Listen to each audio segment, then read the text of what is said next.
그래서 오늘 예수님만 바라보세요 라는 제목으로 하나님 말씀을 전하려고 합니다. 복음서에는 예수님께서 죽은 자를 살리신 사건이 3번 기록이 되어 있습니다.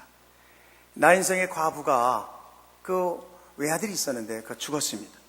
그래서 장례를 치르고 있는데 그 예수님께서 장례 행렬을 멈추게 하시고, 그리고 청년아 일어나라 그렇게 명령하시니까 청년이 살아났습니다.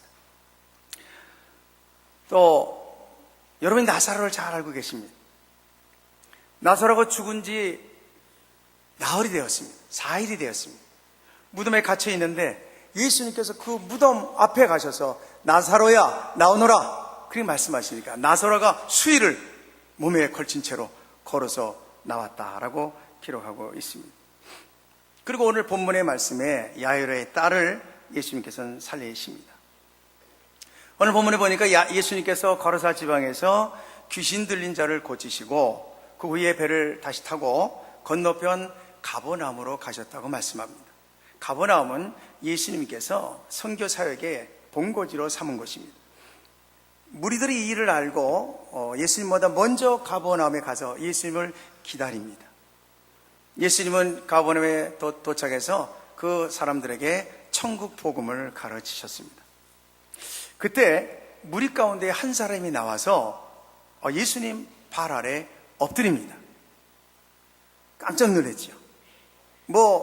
병든 사람이든 또는 여러 가지로 좀 낮은 사람이 예수님 앞에 나와서 발 아래 엎드렸다면 그렇게 놀랄 만한 사건은 아닙니다만은 이 사람이 회당장이라는 것입니다.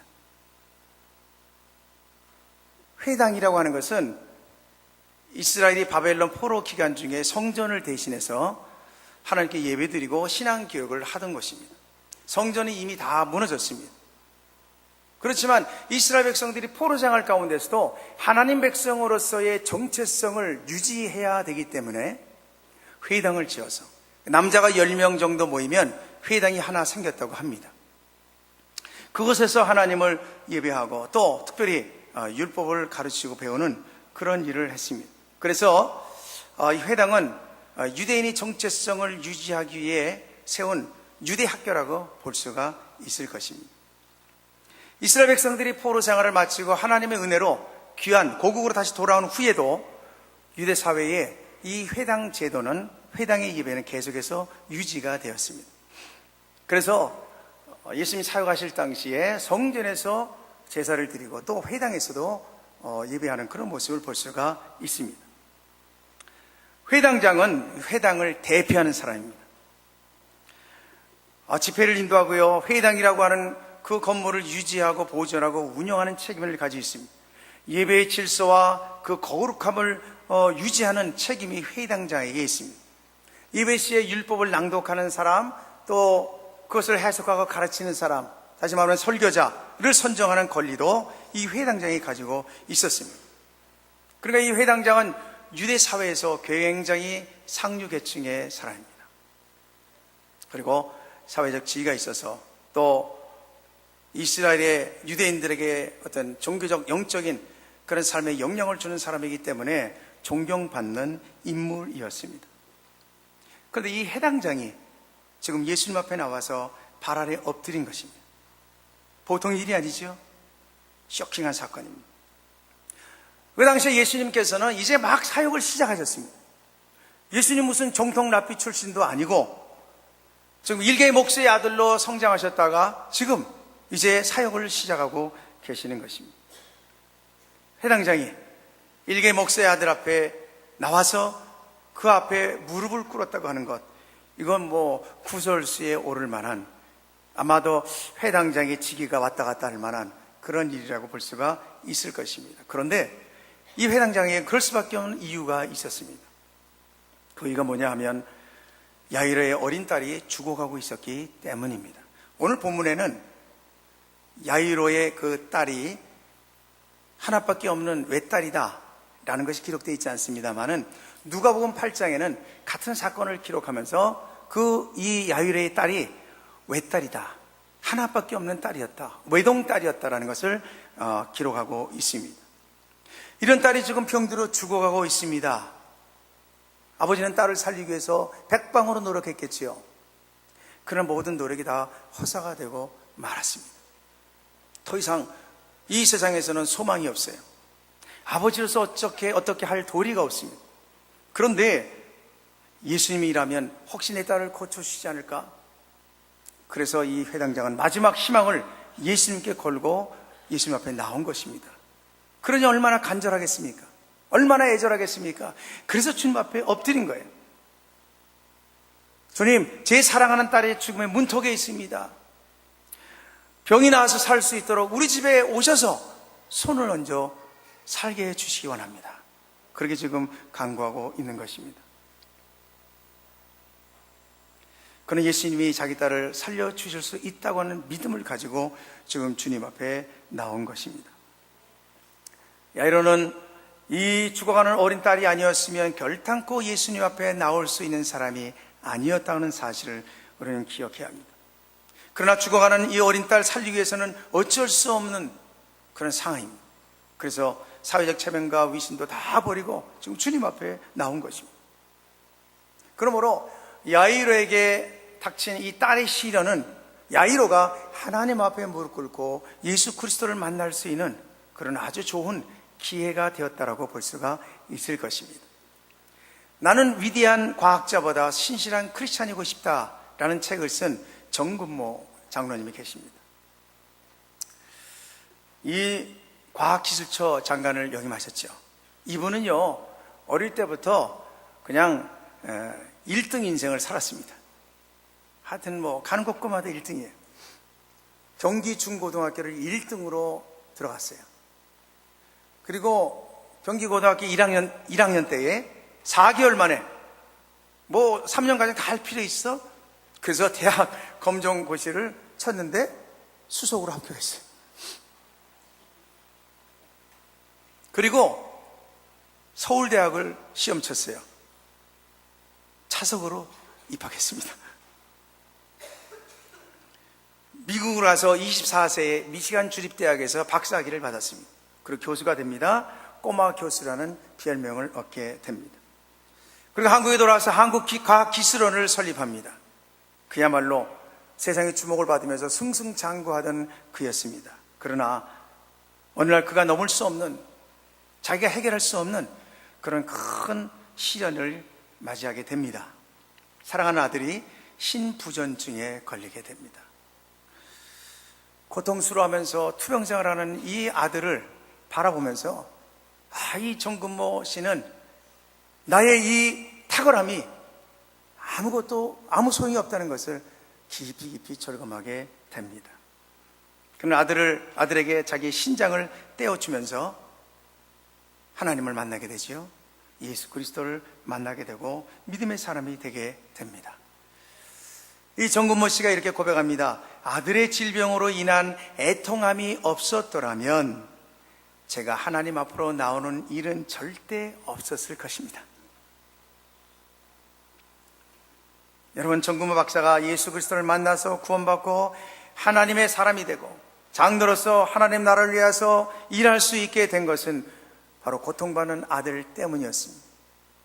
그에게 다가온 자신이 어찌할 수 없는 너무나 큰 시련, 그 시련으로 인하여서 주님 앞에 나올 수 있었다는 것이죠. 여러분, 또 한 사람이 있습니다. 비슷한 상황이죠. 문화부 장관을 역임했던 이어령 씨, 여러분 잘 알고 계시죠? 이 시대의 석학 아닙니까? 그는 무신론자고 정말 해박한 지식을 가지고 기독교를 비꼬며 그리고 공격했던 사람이었습니다. 그러나 그의 딸 이민아 씨가 있습니다. 딸이 결혼에 실패합니다. 그래서 이혼하게 되죠. 이민아 씨의 남편이 누구였습니까? 김한길 씨였습니다. 이혼을 합니다. 그녀의 큰아들이 죽습니다. 둘째 아들은 과잉 행동 장애를 겪게 됩니다. 본인은 갑상선 암에 걸립니다. 또 망막 손상이 돼서 실명의 위기를 겪게 됩니다. 거듭되는 숱한 시련을 겪게 됩니다. 이영 씨는 아버지로서 이 딸을 위해서 해줄 것이 아무것도 없습니다. 그래서 자신의 한계를 깊이 깊이 절감하게 됩니다. 그런데 딸을 가만히 보니까 딸은 오히려 시련을 체감하면서, 시련을 겪으면서 그 시련 가운데, 그 고통 가운데서도 하나님을 의지합니다. 그는 하나님께 위로를 받습니다. 아버지도 어떻게 할 수 없는 그런 상황 가운데, 아버지도 위로가 안 되는데 하나님께 그녀는 위로를 받습니다. 하나님의 순간순간 주시는 은혜로 그가 치유를 받으며 살아갑니다. 결국은 그 딸을 보면서 딸의 하나님, 딸이 믿는 그 예수님, 그 앞에 이령 씨는 무릎을 꿇게 되는 것이죠. 지금 이제 이민아 목사님이 돌아가셨어요. 하나님이 부르셨습니다. 그분이 이렇게 고백합니다. 내가 가장 이루지 못할 것이라고 생각한 것이 아버지의 구원이었습니다. 다른 사람은 다 죽게로 돌아와도 이 우리 아버지는 참 힘들 거야. 그렇게 생각했었는데 이령 박사도 하나님께로 돌아옵니다. 예수 그리스도를 믿고 세례를 받습니다. 그리고 지성인들에게 말합니다. 여러분, 우리 지성이라는 것이 아무것도 아닙니다. 믿음의 세계, 영적인 세계가 있습니다. 그래서 지성에서 영성이라는 책을 써서 많은 사람들에게 영향을 주는 것을 보게 됩니다.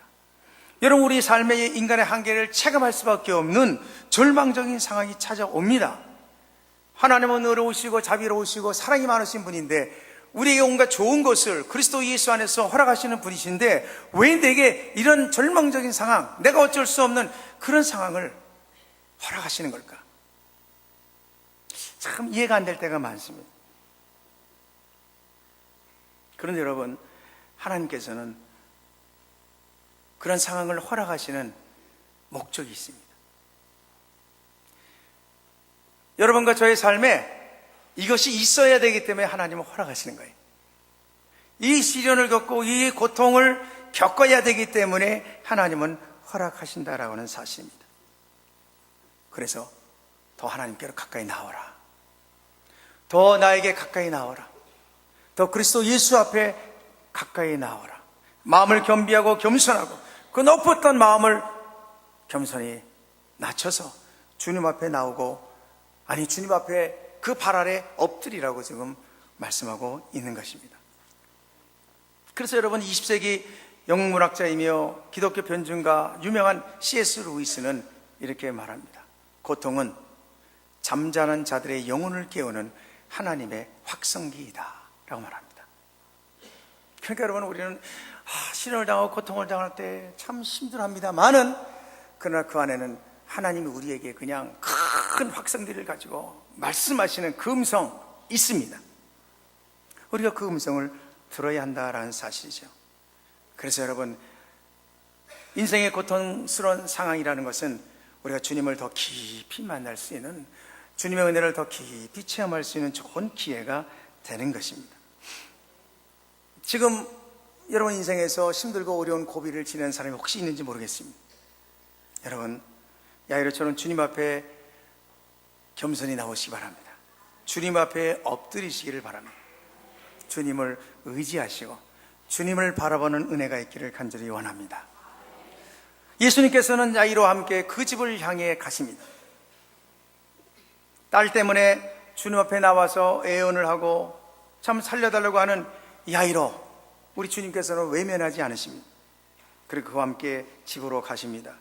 예수님을 모시고 지금 주님과 함께 자기 집으로 향하는 이 야이로 한번 여러분 상상해 보시죠. 올 때는 지금 딸이 이제 참 죽어가고 있습니다. 참 무거운 마음 가지고, 참 절망스러운 마음을 가지고 지금 주님 앞에 왔습니다. 예수님이라면 어떻게 좀 살려주시지 않을까? 그런 마음 가지고 지금 왔습니다. 그리고 그 예수님이 지금 자기 집을 향해서 지금 같이 가고 있습니다. 이야, 희망이 부풀죠.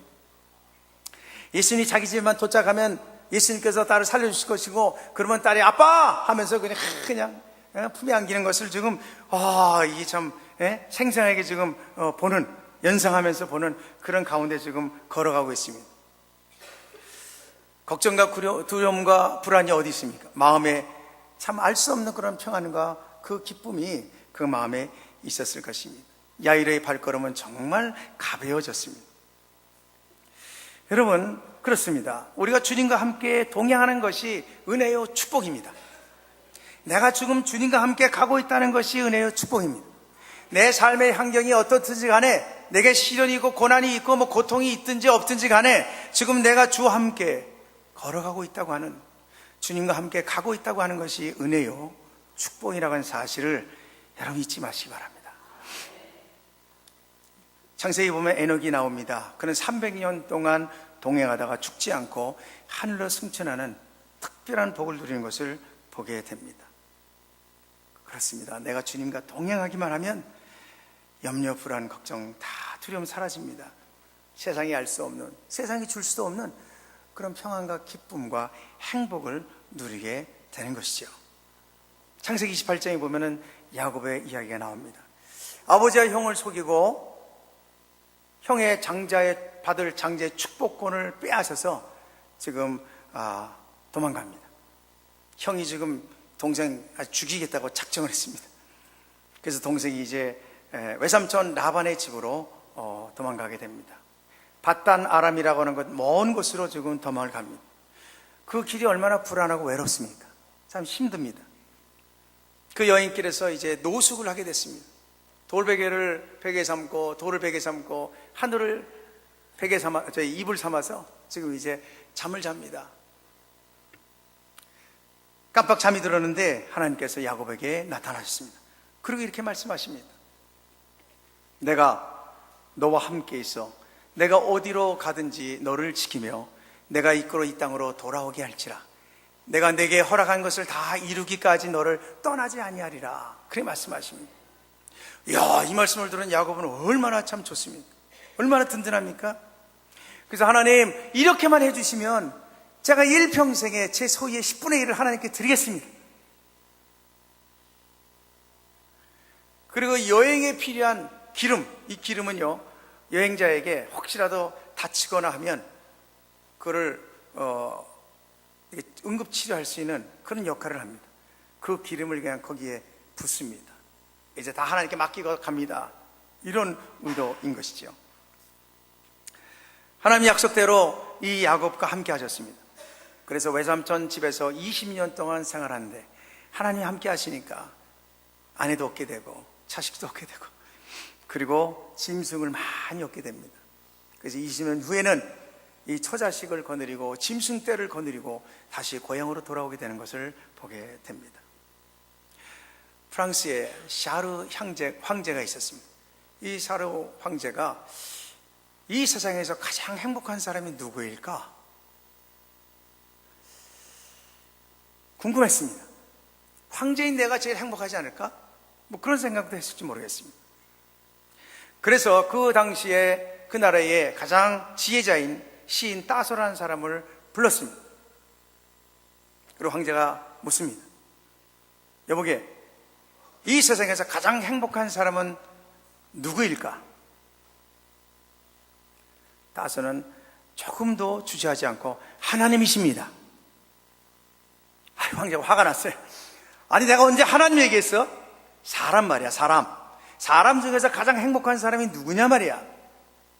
그럴 때에 이 따소는 또 주저없이 말합니다. 그거야 뻔한 거 아니겠습니까? 아니, 하나님과 가까이 하는 사람이지요.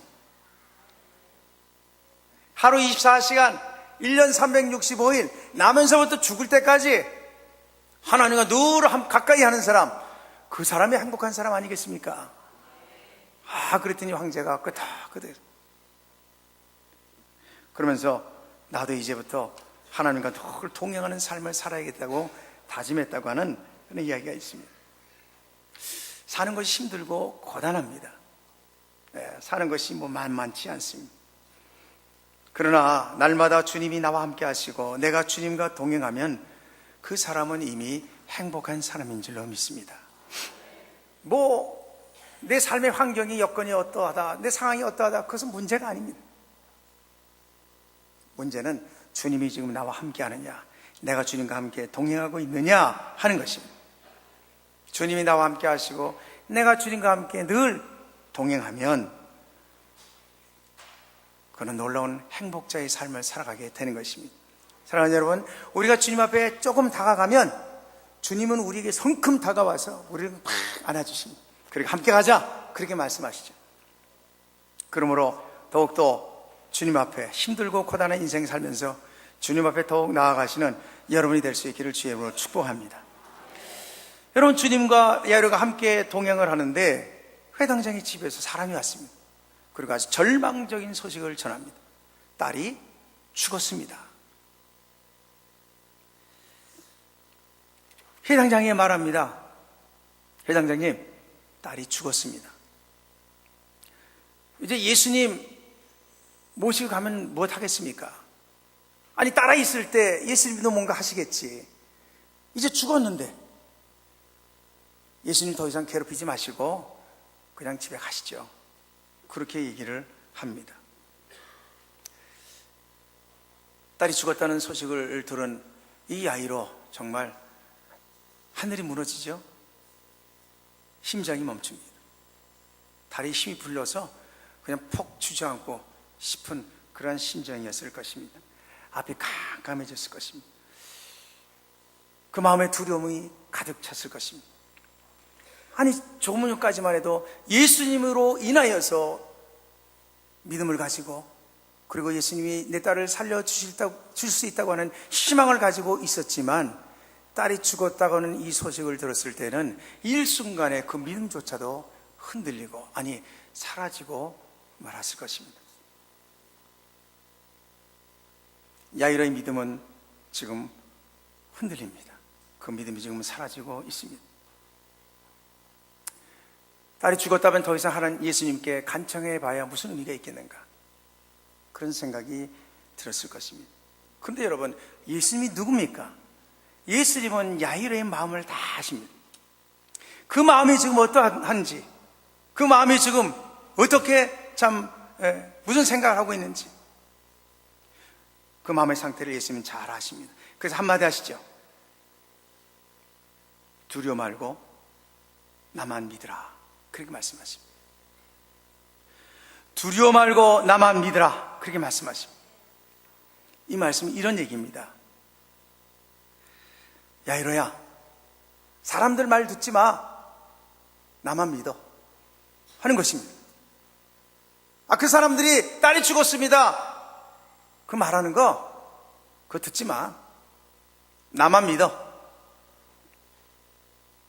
여러분, 세상을 살다 보면 사람들이 이래저래 얘기하고 세상에서 이런저런 얘기를 합니다. 우린 그것을 듣습니다. 낙심이 돼요. 그때 주님이 우리 상태를 아세요. 그러면서 사람들 말 믿지 마, 붙들지 마, 세상이 하는 말 듣지 마, 흔들리지 마라, 나만 믿어, 그렇게 주님은 말씀을 하시는 것이죠. 여러분, 누가 죽음을 앞에 놓고 두려워 말고 나만 믿으라 라고 말할 사람이 있겠습니까? 아니, 석가모니가 그렇게 하시겠습니까? 마호메트가 그렇게 할 수 있겠습니까? 무슨 공자나 소크라테스가 그렇게 말할 수 있겠습니까? 그들은 참 위대한 위인들이지만 죽음 앞에서 두려워 말고 나만 믿으세요, 나만 신뢰하세요 라고 말할 수는 없는 것이죠. 그러나 예수님은 생명의 주이시기 때문에 죽음 앞에서도 나만 믿으라, 그렇게 권세 있게 말씀하실 수 있었던 것입니다. 여러분, 우리가 본문을 끊어서 읽었습니다. 앞에 읽고 그리고 좀 지나서 뒤에 읽었습니다. 그 가운데 한 사건이 있었습니다. 이제 예수님과 야이로와 그 일행이 동행, 이렇게 길을 가고 있는데 12년을 혈류증을 앓았던 여자가 와서 예수님의 옷을 만지기만 하면 병이 나을 것이다 라는 믿음을 가지고 예수님의 옷을 만졌습니다. 병이 싹 났어요. 그래서 예수님이 찾습니다. 누가 내 옷을 만졌느냐? 제자들은요, 여기 사람이 많은데 예수님 그냥 막 부딪히고 그러는데 누가 만졌다고 누구를 찾으라는 얘기입니까? 예수님께서 아니야, 나를 믿음을 가지고 의도적으로 만진 사람이 있어, 내 능력이 나갔어. 그래서 찾아보니까 한 여자가 믿음을 가지고 주를 만지고 그리고 고침받은 거예요. 그래서 여자에게 평안하라, 딸아 평안하라, 그리고 이제 그 딸을 더 축복해 줍니다. 그러면서 시간이 지체됐어요. 지금 예수님께서 야이로와 함께 집으로 가고 있는데 지금 지체 없이 갔으면 딸이 죽기 전에 아마 도착했을지도 모르겠습니다. 그런데 지금 지체하느냐고, 그 여자 찾느냐고, 지금 야이로의 딸이 죽었습니다. 여러분, 예수님께서 이것을 모르셨을까요?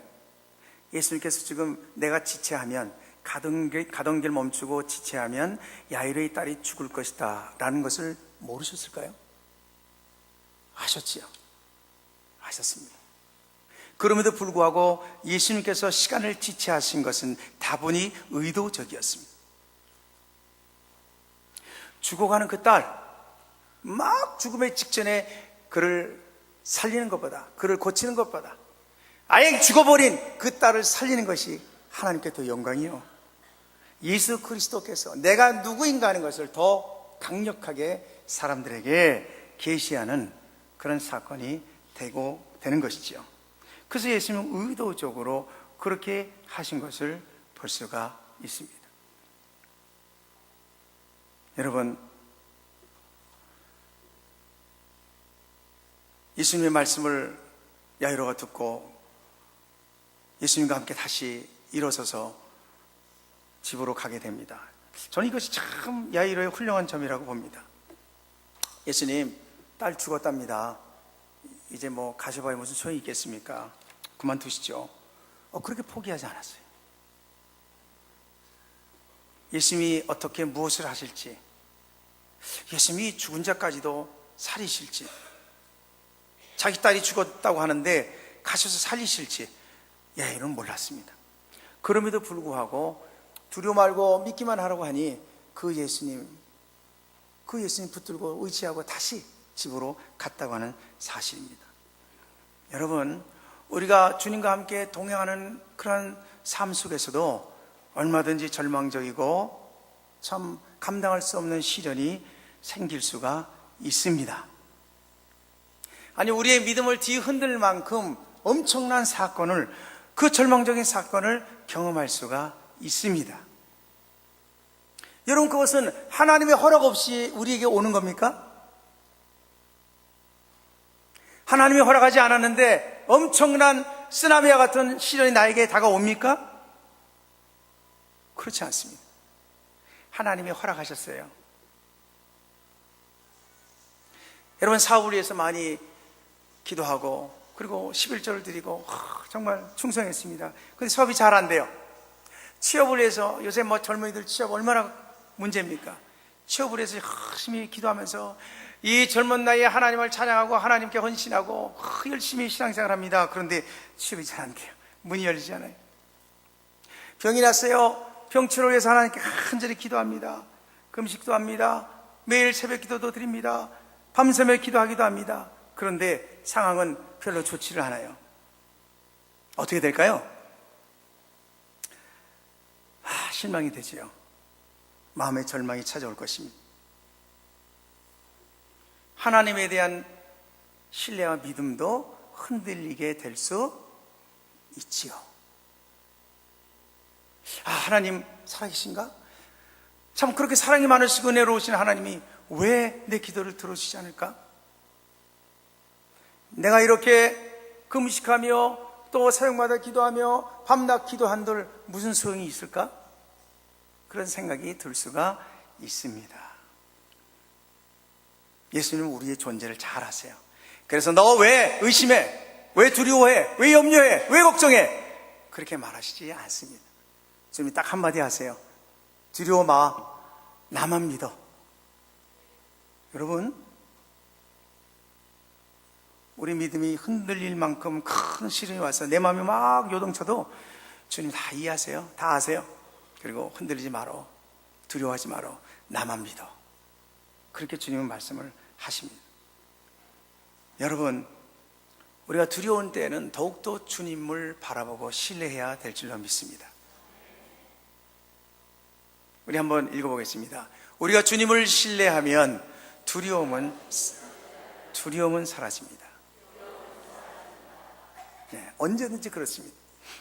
제가 위에 거 읽으면 여러분 밑에 한번 읽어주시겠어요? 네. 우리가 주님을 신뢰하면, 내가 주님을 신뢰하면, 내가 주님을 신뢰하면 두려움은 사라집니다. 그리고 하나님의 구원의 은혜, 하나님의 놀라운 은혜를 체험하게 될 줄로 믿습니다. 우리가 마지막으로 생각할 것은 예수님께서 죽은 딸을 향해서 달리다 굼 하고 명령을 하신 것입니다. 야이로의 집에 갔습니다. 죽음이 현실 아닙니까? 현실만 바라보는 사람들, 여러분 이제 모든 것이 끝났기에 참 그 외동딸 12살 얼마나 애절합니까? 그래서 울고 불고 난리입니다. 소망이 다 끊긴 것입니다.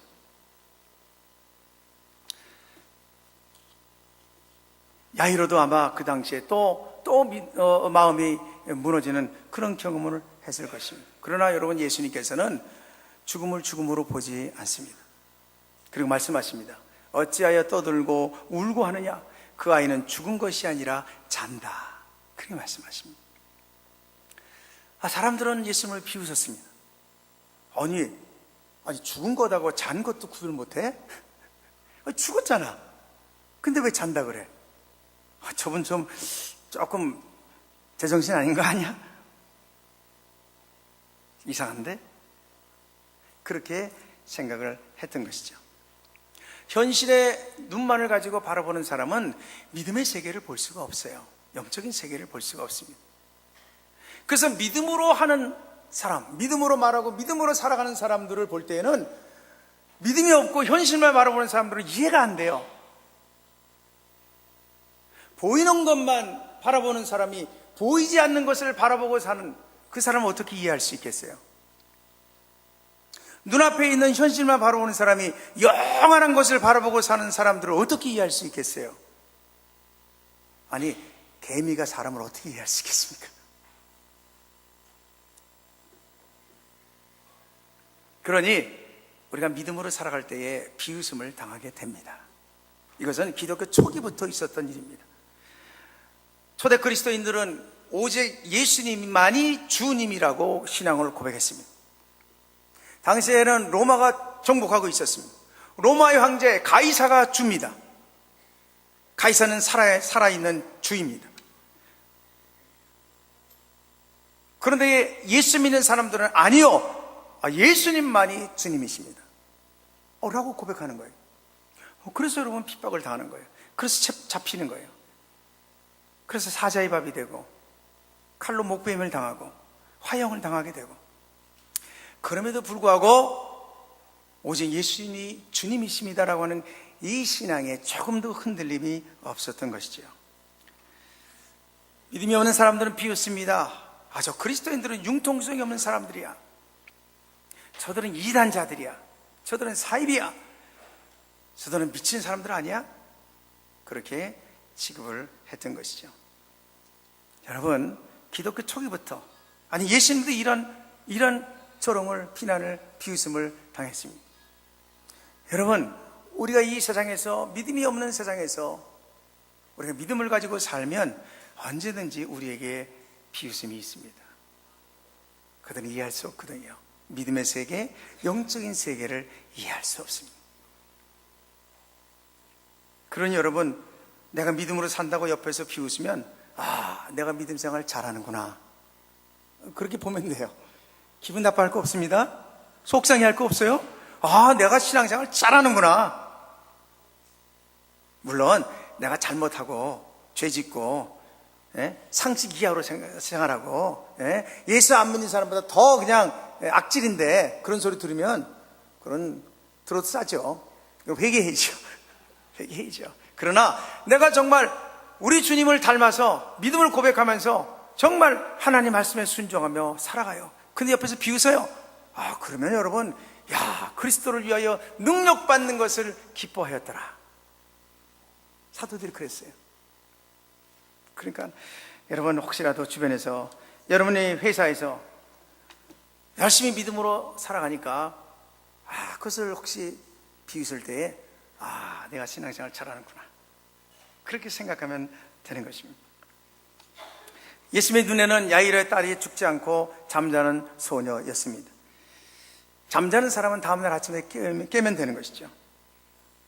그래서 이 잠자는 소녀를 예수님께서는 깨우십니다.